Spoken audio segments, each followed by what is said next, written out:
Hello नमस्कार दोस्तों, स्वागत करती हूँ आपका आपके अपने चैनल पर। हम कर रहे हैं यूजीसी नेट जेआरएफ प्रश्न पत्र 1 के क्वेश्चन आंसर सॉल्व कर रहे हैं व्याख्यान सहित। तो हमारी ये दूसरी क्लास रहेगी, ठीक है। जो 2024 को फिर से जो एग्ज़ाम निरस्त हो गया था, जो एग्ज़ाम फिर से कराया गया था, उसी क्वेश्चन पेपर को हम इस क्लास में सॉल्व करने वाले हैं। तो 25 क्वेश्चन हमने सॉल्व कर लिए थे। 26 क्वेश्चन हमारा रहेगा। यहाँ देखिए, आप लोग लुक हियर देख सकते हैं, यहाँ पर दिया हुआ है। क्वेश्चन नंबर 26 में दिया है, सूची 1 के साथ सूची 2 का मिलान कीजिए। सूची 1 अवधारणा, सूची 2 संबंधित माध्यम। ए ध्यान, अर्थव्यवस्था, सार्वजनिक भाषण। बी संकीर्ण कॉस्टिंग। दूसरा टेलीविज़न।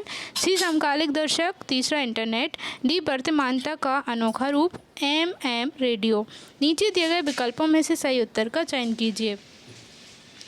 आप लोग देख लीजिएगा, इसका हम सही उत्तर मिला लेते हैं। सही मिलान इस प्रकार दिया है इसमें, सूची 1 और सूची 2 अवधारणा संबंधित माध्यम। ए ध्यान, अर्थव्यवस्था।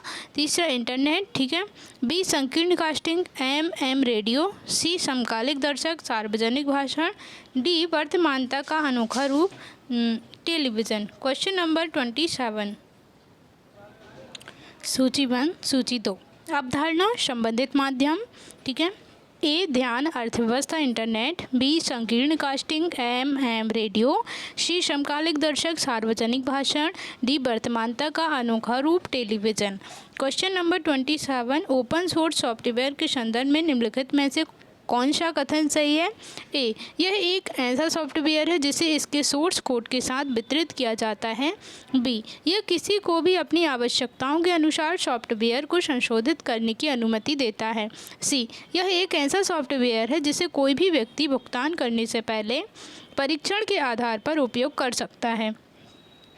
D Linux open source software का एक उदाहरण है। नीचे दिए गए विकल्पों में से सही उत्तर चुनिए। इसका सही उत्तर होगा ए, बी एंड डी। केवल ए। ओपन सोर्स सॉफ्टवेयर के संदर्भ में निम्नलिखित कथन सही हैं। यह एक सॉफ्टवेयर है जो अपने सोर्स कोड के साथ वितरित किया जाता है।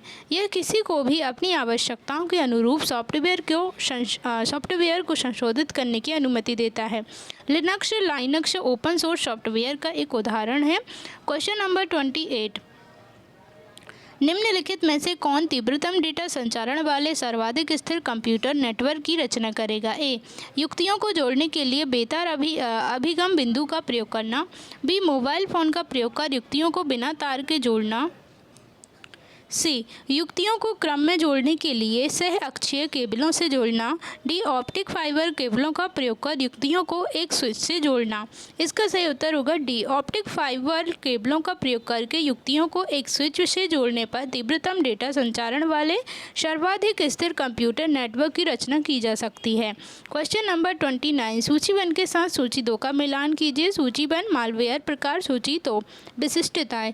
ए ट्रैपडोर स्वयं की भिन्न भिन्न प्रकार की परंतु प्रचलनात्मक रूप से समतुल्य प्रतिलिपियां बनाता है।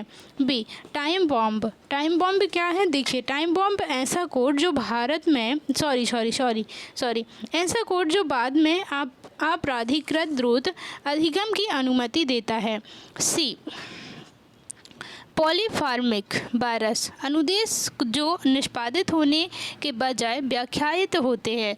डी मैक्रोवायरस। चौथा है विनिर्दिष्ट समय आने पर क्रिया उत्पन्न करता है। नीचे दिए गए विकल्पों में से सही उत्तर का चयन कीजिए। इसका सही उत्तर होगा बी। सही मिलान इस प्रकार है इसका, सूची 1 मालवेयर प्रकार। सूची 2 विशिष्टताएं। ए ट्रैपडोर ऐसा कोड जो बाद में आपराधिकृत द्रुत अधिगम की अनुमति देता है। बी टाइम बॉम्ब विनिर्दिष्ट समय आने पर क्रिया उत्पन्न करता है। सी पॉलीमार्फिक वायरस स्वयं की भिन्न भिन्न प्रकार की परंतु प्रचलनात्मक रूप से समतुल्य प्रतिलिपियां बनाता है। डी मैक्रोवायरस, अनुदेश जो निष्पादित होने के बजाय व्याख्यायित होते हैं। क्वेश्चन नंबर 30, संख्या श्रृंखला में अगला पद ज्ञात 2A11 4D13 12G17 48J23 करें। इसमें देखिए, इसमें से आप देख लीजिए, ठीक है। ABCD में दिया हुआ है और इसी फॉर्मेट से आपका प्रश्न पेपर आएगा, ठीक है। आंसर इसका सी होगा। दी गई श्रृंखला में अनुसरित तर्क इस प्रकार है।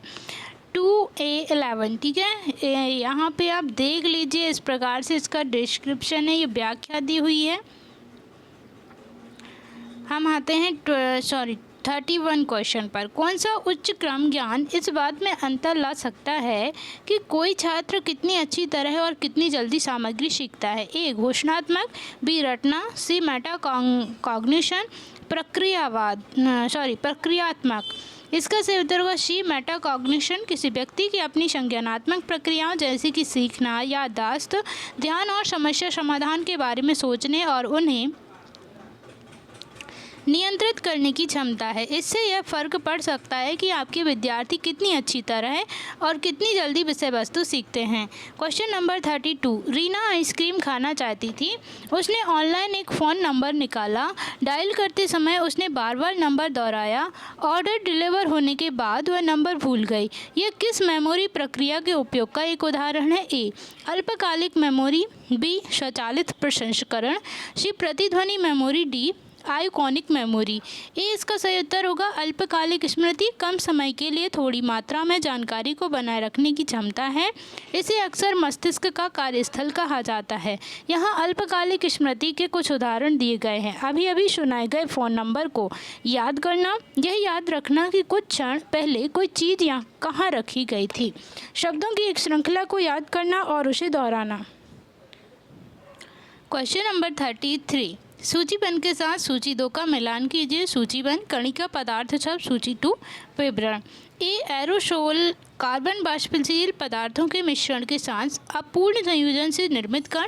बी नैनो कण 2.5 माइक्रोमीटर से कम आकार वाले कण। सी धूम्र 0.2 माइक्रोमीटर से कम आकार वाले कण। डी सूक्ष्म कण हवा में निलंबित कोई भी ठोस या तरल कण। नीचे दिए गए विकल्पों में से सही उत्तर का चयन कीजिए। इसका बी होगा सही उत्तर होगा। सही मिलान इस प्रकार है। सूचीबद्ध सूची 2। कणिका पदार्थ शब्द विवरण। ए एरोसोल हवा में निलंबित कोई भी ठोस या तरल कण। बी नैनो कण 0.2 माइक्रोमीटर से कम आकार वाले कण। सी धूम्र कार्बन बाष्पशील पदार्थों के मिश्रण के साथ अपूर्ण संयोजन से निर्मित कण। डी सूक्ष्म कण 2.5 माइक्रोमीटर से कम आकार वाले कण। 34 क्वेश्चन नंबर 34। जलवायु परिवर्तन के संदर्भ में निम्नलिखित में से कौन सा नकारात्मक प्रतिपुष्टि का एक उदाहरण है? ए सागर वायु से कार्बन डाइऑक्साइड हटाते हैं। बी तापन से वायु में जलवाष्प बढ़ती है। सी हिम आच्छादन से कमी और हिम किनारों के पिघलने से सूर्य का परावर्तन घट जाता है। डी वैश्विक तापन के कारण वैश्विक तापमान में वृद्धि होती है। इसका ए सही होगा। सागर वायु से कार्बन डाइऑक्साइड हटाते हैं। यह जलवायु परिवर्तन के संदर्भ में नकारात्मक प्रतिपुष्टि का उदाहरण है। Question number 35। निम्नलिखित में से कौन से इंटरैक्टिव व्हाइट बोर्ड सॉफ्टवेयर हैं जो शिक्षकों को डिजिटल पाठ बनाने, दस्तावेजों पर टिप्पणी करने और वास्तविक समय में छात्रों के साथ सहयोग करने की अनुमति देते हैं? A Jamboard, B Camtasia, C Stormboard, D Conceptboard, E Plotagon. नीचे दिए गए विकल्पों में से सबसे उपयुक्त उत्तर चुनें। ए बी और सी केवल, बी ए सी और डी केवल, सी डी और ई केवल, डी ए बी और ई केवल। बी इसका सही उत्तर होगा। बे इंटरैक्टिव व्हाइट बोर्ड सॉफ्टवेयर हैं जो शिक्षकों को डिजिटल पाठ बनाने, दस्तावेजों पर टिप्पणी करने और वास्तविक समय में छात्रों के साथ सहयोग करने की अनुमति देते हैं। इस प्रकार है A Jamboard, B storm board, C concept board. Question number 36। सूचीबद्ध के साथ सूची 2 का मिलान कीजिए। सूचीबद्ध सूची 2। पंचवर्षीय योजना एजेंसी की स्थापना। ए प्रथम पंचवर्षीय योजना स्वायत्त कॉलेज। बी द्वितीय पंचवर्षीय योजना विश्वविद्यालय अनुदान आयोग। सी तृतीय पंचवर्षीय योजना वैज्ञानिक अध्ययन के लिए विशेष विभाग। डी पाँचवीं पंचवर्षीय योजना वर्धा एवं मैसूर में 2 ग्रामीण संस्थान। नीचे दिए गए विकल्पों में से सही उत्तर का चयन कीजिए। बी इसका सही उत्तर होगा। सही मिलान इस प्रकार है। सूचीबद्ध सूची 2। पंचवर्षीय योजना एजेंसी की स्थापना। ए प्रथम पंचवर्षीय योजना विश्वविद्यालय अनुदान आयोग। बी द्वितीय पंचवर्षीय योजना वैज्ञानिक अध्ययन के लिए विशेष विभाग। सी तृतीय पंचवर्षीय योजना वर्धा एवं मैसूर में 2 ग्रामीण संस्थान। डी 5वीं पंचवर्षीय योजना स्वायत्त कॉलेज। क्वेश्चन नंबर 37, निम्नलिखित अंतरालों में स्थित मानक सामान्य चर के अनुरूप संभावनाओं को बढ़ते क्रम में व्यवस्थित करें। ए, बी, सी, डी। नीचे दिए गए विकल्पों में से सही उत्तर का चयन कीजिए। ए सही होगा। निम्नलिखित अंतरालों में स्थित मानक सामान्य चर जेड के अनुरूप संभावना का सही बढ़ता क्रम, ठीक है, इस प्रकार से होगा। क्वेश्चन नंबर 38, वह दृष्टिकोण जिसमें शोधकर्ता मौजूदा डेटा का उपयोग करके तुलना के लिए समूह बनाते हैं उसे कहा जाता है पूर्वव्यापी विधि, जिसे तथ्य के बाद शोध के रूप में भी जाना जाता है। यह शोध डिजाइन है जो जांचता है कि किसी घटना के घटित होने के बाद एक स्वतंत्र चर एक आश्रित चर को कैसे प्रभावित करता है। इसमें शोधार्थी तुलना के लिए समूह बनाने हेतु मौजूदा डाटा का उपयोग करते हैं। क्वेश्चन नंबर 39, विदेशी विश्वविद्यालयों को भारत में अपने परिसर स्थापित करने के लिए निम्नलिखित में से कौन से मानदंड निर्धारित किए गए हैं। ए, विदेशी विश्वविद्यालयों को भारत के विनिर्माण उद्योग में निवेश करना चाहिए। बी, उन्हें वैश्विक रैंकिंग में शीर्ष 500 में स्थान प्राप्त करना चाहिए। सी, उन्हें विषयवार श्रेणी में वैश्विक रैंकिंग में शीर्ष 500 में स्थान प्राप्त करना चाहिए। डी, उन्हें शिक्षण और गैर शिक्षण के लिए केवल भारतीयों को नियुक्त करना चाहिए। ई, उनके पास किसी विशिष्ट क्षेत्र में उत्कृष्ट विशेषज्ञता होनी चाहिए। नीचे दिए गए विकल्प में से सही उत्तर चुनिए। इसका सही उत्तर होगा टी, बी, सी, ई केवल। डी सही होगा। विदेशी विश्वविद्यालयों के लिए भारत में अपने परिसर स्थापित करने हेतु निम्नलिखित मानदंड निर्धारित किए गए हैं। बी, उन्हें वैश्विक रैंकिंग में शीर्ष 500 में स्थान प्राप्त होना चाहिए। सी, उन्हें विषयवार श्रेणी में वैश्विक रैंकिंग में शीर्ष 500 में स्थान प्राप्त होना चाहिए। एफ, उनके पास किसी विशिष्ट क्षेत्र में उत्कृष्ट विशेषज्ञता होनी चाहिए। क्वेश्चन नंबर 40, निम्नलिखित में से किसे हॉट मीडिया माना जाता है। ए, टेलीफोन, बी, टेलीविज़न, सी, रेडियो, डी, सिनेमा, ई, तस्वीर। नीचे दिए गए विकल्पों में से सही उत्तर चुनिए। सही उत्तर होगा सी, डी, ई केवल। हॉट मीडिया सूचना के उच्च परिभाषा स्रोत हैं जो एक इंद्रिय को दूसरों पर अधिक महत्व देते हैं। वे संवेदी डाटा से समृद्ध होते हैं और आमतौर पर अनुक्रमिक, रैखिक और तार्किक होते हैं। निम्नलिखित को हॉट मीडिया माना जाता है। सी, रेडियो, डी, सिनेमा और ई, फोटोग्राफ्स। क्वेश्चन नंबर 41, सूची 1 के साथ सूची 2 का मिलान कीजिए। सूची 1, सूची 2 प्रभाव पदार्थों की प्रकृति। ए, एजरजैन कैंसर कारक पदार्थ। बी, कार्सिनोजेन भ्रूण वृद्धि को बाधित करने वाले पदार्थ। सी, म्यूटाजैन रोग प्रतिरोध प्रणाली को सक्रिय करने वाले पदार्थ। डी, टेराटोजेन आनुवांशिक सामग्री को क्षति पहुंचाने या बदलने वाले पदार्थ। नीचे दिए गए विकल्पों में से सही उत्तर का चयन कीजिए। डी इसका सही उत्तर होगा। सही सम्मिलित इस प्रकार है। सूची 1, सूची 2 पदार्थों की प्रकृति प्रभाव। ए, एजरजैन रोग प्रतिरोध प्रणाली को सक्रिय करने वाले पदार्थ। बी, कार्सिनोजेन कैंसर कारक पदार्थ। सी, म्यूटाजैन आनुवांशिक सामग्री को क्षति पहुंचाने या बदलने वाले पदार्थ। डी, टेराटोजेन भ्रूण वृद्धि को बाधित करने वाले पदार्थ। क्वेश्चन नंबर 42, राष्ट्रीय शिक्षा नीति 2020 में गुणवत्तापूर्ण शिक्षा के निम्नलिखित घटक पहचाने गए हैं। ए, राजनीतिक संबद्धता। बी, पाठ्यक्रम। सी, शिक्षा शास्त्र। डी, सतत मूल्यांकन। ई, उच्च शुल्क।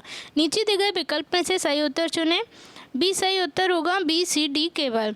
राष्ट्रीय शिक्षा नीति 2020 में गुणवत्तापूर्ण शिक्षा के निम्नलिखित घटक चिन्हित किए गए हैं। बी, पाठ्यक्रम। सी, पेडागोजी। डी, सतत मूल्यांकन। क्वेश्चन नंबर 43, ठोस अपशिष्ट जैसे डिब्बे, बैटरी, प्लास्टिक आदि को जलाने से उत्पन्न होता है। A, microplastics. B, chlorofluorocarbon CFC। C, dioxin. D, polychlorinated biphenyl PCB। E, halon. नीचे दिए गए विकल्प में से सही उत्तर चुनिए। बी, इसका सही उत्तर होगा। ठोस अपशिष्ट गैस से डिब्बे, बैटरी, प्लास्टिक आदि को जलाने से उत्पन्न होते हैं। Microplastic, dioxins, polychlorinated biphenyls. Question number 44, विभिन्न लोगों द्वारा एक ही स्थिति के अवलोकन की संगति का माप क्या है? ए निर्माण वैधता, बी आंतरिक वैधता, सी विभाजित आधा विश्वसनीयता, डी इंटररेटर विश्वसनीयता। इसका सही उत्तर होगा डी। एक ही स्थिति के विभिन्न लोगों द्वारा किए गए अवलोकनों की संगति का माप इंटररेटर विश्वसनीयता कहलाता है। क्वेश्चन नंबर 45, 60 व्यक्ति 40 दिन में 300 किलोग्राम गेहूँ खाते हैं। 25 व्यक्ति 100 किलोग्राम गेहूँ कितने दिन में खाएंगे? ए 28 दिन में, बी 30 दिन में, सी 32 दिन में, डी 35 दिन में। प्रश्नानुसार देखिए यहाँ पर सही उत्तर तो सी होगा इसका। ठीक है, एक व्यक्ति द्वारा गेहूं का लगभग प्रतिदिन कितना खा रहे हैं? देखिए 300/60 गुणित 40, ठीक है, बराबर कितना 1/8 किलोग्राम हो जाएगा। फिर 25 लोगों का निकालना है। यहाँ पर हमने यहाँ पर अभी कितना निकाला है? अभी हमने बस एक व्यक्ति द्वारा निकाला है। ठीक है, अब निकाला 25 लोगों द्वारा उपभोग हो रहा है, तो 25 × 1/8 बराबर 25/8 किलोग्राम पर डे। ठीक है, कुल दिन 100/25/8, ठीक है, 32 दिन। ठीक है, ऋग्वेद की एक सचेत अध्ययन दिखाती है कि प्रारंभिक सामान्य में भी कर्म और ज्ञान मनुष्य की आध्यात्मिक प्रगति के दो पृथक कारकों के रूप में पहचाने गए थे। हम जिस दुनिया में रहते हैं उससे ठीक ऊपर दुनिया से कर्म जुड़ा है और ज्ञान उससे भी ऊपर वाली दुनिया से जुड़ा है। अग्नि और इंद्र बलिदानों से जुड़े हैं और सबसे ऊंची दुनिया के भगवान प्रार्थना से जुड़े हैं, ज्ञान से जुड़े हैं, चूँकि वैदिक संहिताएं बलिदानों से अंतरंग रूप से जुड़े हुए हैं। यह बिल्कुल स्वाभाविक है कि बलिदानों से जुड़े हुए भगवान दो निचले क्षेत्रों के भगवान ऋग्वेद में अधिक विशिष्ट होने चाहिए। वह ज्ञानी है जिसके द्वारा आत्मा अनंत परमानंद की स्थिति में पहुंच सकता है। यह ज्ञान एक गूढ़ ज्ञान है। ऋग्वेद के समय में ऋषियों ने दर्शन शास्त्र की एक उच्च कोटि की जटिल प्रणाली विकसित की और शारीरिक दास्ता की दुनिया से अंततः ऋग्वेद के समय में ऋषियों ने दर्शन शास्त्र की एक उच्च कोटि की जटिल प्रणाली विकसित की और शारीरिक दास्ता की दुनिया से अंततः आज़ादी हेतु ज्ञान के मूल्य को माध्यम बनाने में स्थापना की। प्राचीन भारतीय संस्कृति के विद्यार्थी के लिए यजुर्वेद और सामवेद कम महत्वपूर्ण होते हैं। मानव जीवन से जुड़े इस दुनिया में और दूसरी दुनिया में उसके भविष्य के संबंध में यजुर्वेद में वही सकारात्मक भाव। ये क्या है? पैसेज है। पैसेज में हमें क्या करना है? कुछ क्वेश्चन आंसर दिए होंगे, ठीक है, कुछ क्वेश्चन आंसर दिए होते हैं जिनको हमें सॉल्व करना होता है। तो इसमें कुछ क्वेश्चन आंसर हैं, ठीक है, ये हम पैसेज सॉल्व कर रहे हैं और इसी से ढूंढ के आपको क्या करना है? इसके आंसर देना है। तो देखिएगा लोग यार दोस्तों, ठीक है, अंडरस्टूड, आप समझ गए, अंडरस्टैंड समझ रहे होंगे, ठीक है।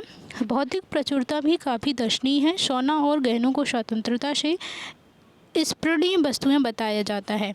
गाय का उल्लेख सहसों में है। जहाँ तक संस्कृति का सवाल है, जहाँ तक धर्म और दर्शन शास्त्र जाता है, ऋग्वेद और दूसरे दो वेदों में कोई भिन्नता नहीं है। अब देखिए इसमें क्वेश्चन नंबर 46 हमारा कहता है, 46 हमारा क्वेश्चन है, ऋग्वेद के समय में ऋषियों ने ज्ञान को नीचे दिए गए कौन से साधन के रूप में मूल्यवान माना? ये आप लोग ये देख लीजिएगा, ठीक है, पढ़िएगा और इसमें से एक सही मतलब आंसर लगाइएगा कि इसमें से आपका कौन सा सही होगा। हम इसका करेक्ट देखते हैं, करेक्ट देख के और फिर इसकी व्याख्या करेंगे, ठीक है। इसका सही उत्तर सी होगा। सी, शारीरिक दास्ता की दुनिया से अनंत मुक्ति के लिए। ये समझिएगा कि ये आपकी एक टेस्ट सीरीज के रूप में है, ठीक है। आगे बढ़ते हैं। आगे हमारा है, ऋग्वेद के समय में ऋषियों ने शारीरिक दास्ता की दुनिया से अंततः आज़ादी हेतु ज्ञान के मूल्य को माध्यम बनाने में स्थापना की। अब देखिए आगे पैसेज में दिया है, ये क्वेश्चन हमने देखा, सॉल्व किया, आगे पैसेज दी हुई है, आगे और पढ़ते हैं। ऋग्वेद की एक सचेत अध्ययन दिखाती है कि प्रारंभिक समय में भी कर्म और ज्ञान मनुष्य की आध्यात्मिक प्रगति के दो पृथक कारकों के रूप में पहचाने गए थे। हम जिस दुनिया में रहते हैं उससे ठीक ऊपर दुनिया से कर्म जुड़ा है और ज्ञान उससे भी ऊपर वाली दुनिया से जुड़ा है। अग्नि और इंद्र बलिदानों से जुड़े हैं और सबसे ऊंची दुनिया, ये हमने हिस्ट्री की क्लास में किया हुआ था। हिस्ट्री की क्लास में हमने ये पूरा मतलब डिटेल के साथ में इसको हमारी क्लासेस टेली क्लास है, उसमें आप क्लास करके देखिएगा, हिस्ट्री की प्लेलिस्ट में जाके को मिल जाएगा। ठीक है। सबसे ऊंची दुनिया के भगवान प्रार्थना से जुड़े हैं, ज्ञान से जुड़े हैं, चूँकि वैदिक संहिताएं बलिदानों से अंतरंग रूप से जुड़े हुए हैं।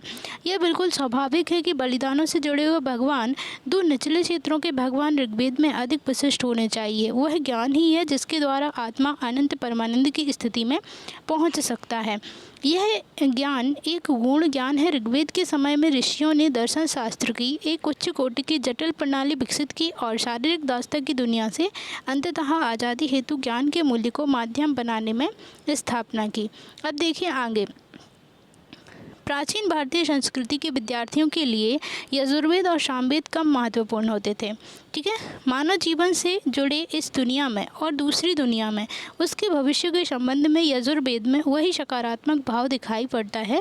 भौतिक प्रचुरता भी काफ़ी दर्शनीय है। सोना और गहनों को स्वतंत्रता से इस प्रणीय वस्तुएं बताया जाता है। गाय का उल्लेख सहसों में है। जहाँ तक संस्कृति का सवाल है, जहाँ तक धर्म और दर्शन शास्त्र जाता है, ऋग्वेद और दूसरे दो वेदों में कोई भिन्नता नहीं है। ऋग्वेद, अब देखिए क्वेश्चन नंबर 46 हमने सॉल्व किया। क्वेश्चन नंबर 47 हमारा आता है। क्वेश्चन नंबर 46 में 7 में हमें क्या करना है, इसमें हमने जो पैसेज किया उसी से आंसर देना है। तो ऋण वेद के अनुसार ज्ञान किसकी ओर संकेत करता है। सो देखिए ए यहाँ पर क्या दिया हुआ है, प्राचीन संस्कृति, बी बलिदान की प्रधानता और सी अनंत परमानंद, डी बलिदानों से संबंधित उच्चतम दुनिया के भगवान। ठीक है। इसका करेक्ट आंसर कौन सा हो जाएगा, अनंत परमानंद। ठीक है, अनंत परमानंद। अंडरस्टूड, अंडरस्टैंड दोस्तों। ठीक है, देखिए यहाँ देखिएगा सी, लुक हियर, सी गद्यांश के अनुसार ऋग्वेद में उल्लेख है कि वह ज्ञान ही है जिसके द्वारा आत्मा अनंत परमानंद की स्थिति में पहुंच सकती है। अच्छा देखिएगा, अगर आपको नॉलेज होगा, चाहे वो कोई भी सब्जेक्ट हो, ठीक है, चाहे मैथ हो, फिजिक्स हो, केमिस्ट्री हो, अब जिस भी सब्जेक्ट से रिलेटेड है और या फिर आपने स्टडी की हुई है, अगर आपको उस सब्जेक्ट का काफ़ी अच्छे तरीके से नॉलेज है, ज्ञान है, तो आप उसी सब्जेक्ट्स के द्वारा बहुत ऊंचाई तक पहुंच सकते हैं, आगे बढ़ सकते हैं। सो देखिए ऋग्वेद में क्या कहा गया है कि उल्लेख है। ठीक है, गद्यांश के अनुसार ये आंसर करता है। गद्यांश के अनुसार ऋग्वेद में उल्लेख है कि वह ज्ञान ही है, ज्ञान के आधार पर हम अनंत परमानंद की स्थिति में पहुंच सकते हैं। ठीक है, सो आप लोगों को समझ में आ गया। यह हमने जून का क्वेश्चन पेपर था जो कि हमने सॉल्व कर लिया है। अब आगे बढ़ेंगे, आगे दूसरा क्वेश्चन पेपर सॉल्व करेंगे। ठीक है, दिसंबर का करेंगे आगे। हमने जून की 2 क्लास कंप्लीट कर ली। ठीक है, इसके आगे ये फिर से निरस्त हो गया था ये वाला एग्ज़ाम, तो हमने फिर से किया। और देखिए अभी ये क्या है, हिंदी में चल रही है, हिंदी में क्लास चल रही है, फिर इंग्लिश में क्लास चलाऊँगी, इंग्लिश में आगे करेंगे। इंग्लिश में भी कुछ क्वेश्चन आंसर होंगे जिन प्रश्न पत्रों को हम सॉल्व करेंगे। ठीक है, बाय बाय, थैंक यू।